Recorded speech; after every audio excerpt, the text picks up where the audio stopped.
కర్నూలు జిల్లా తుగ్గల్లి మండలాన్ని కరువు మండలంగా ప్రకటించాలని పత్తికొండ ఆర్టీఓ కార్యాలయాన్ని అఖిలపక్షం ఆధ్వర్యంలో ముట్టడించారు రైతులు. పోలీసులను సైతం లెక్క చేయకుండా లోపలికి వెళ్లారు.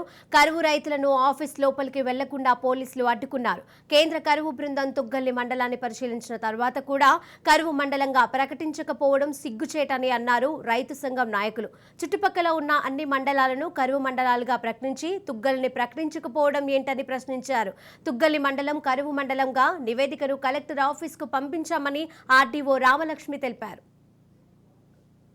వెంటనే సిపిఎం పార్టీగా అఖిల పక్ష పార్టీలు అందరి తరఫున మెమోరాండం కూడా ఇవాళ ఆ రోజు కూడా మేము కలెక్టర్ గారు రాసి పంపిస్తామండి.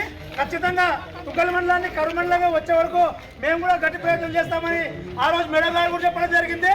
మొన్న కూడా తుగ్గల్లో చేసినప్పుడు ఎంఆర్ఓ గారు, అగ్రికల్చర్ ఏఓ గారు మండల్ డ్రాట్ మండల్గా ఆల్రెడీ మా నుంచి కలెక్టర్ గారి నుంచి గవర్నమెంట్కి రికమెండేషన్ వెళ్ళిపోయింది. లెటర్ కూడా వెళ్ళింది చాలా క్లియర్గా. సో డ్రాట్ కమిటీ వచ్చి కూడా వాళ్ళు అనలైజ్ చేసుకొని వెళ్ళారు లాస్ట్ మంత్లో.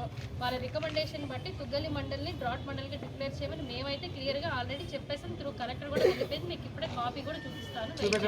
వెళ్ళారు ఒక 20 రోజుల క్రితమే డ్రాట్ కమిటీ సెంట్రల్ నుంచి వచ్చి మొత్తం అనలైజ్ చేసుకొని వెళ్ళారు. వాళ్ళ నుంచి ఇంకా మాకేమి రిటర్న్ రిపోర్ట్ రైతులందరి దృష్ట్యా జనాల మైగ్రేషన్ దృష్ట్యా మేము చెప్పడం ఆల్రెడీ జరిగిపోయింది. రిటర్న్ గా కూడా పంపించినాం. మేడం నుంచి మేడం రాలేదనేది బాధ అంటే సెంట్రల్ కమిటీ వెళ్ళింది వెరీ క్లియర్.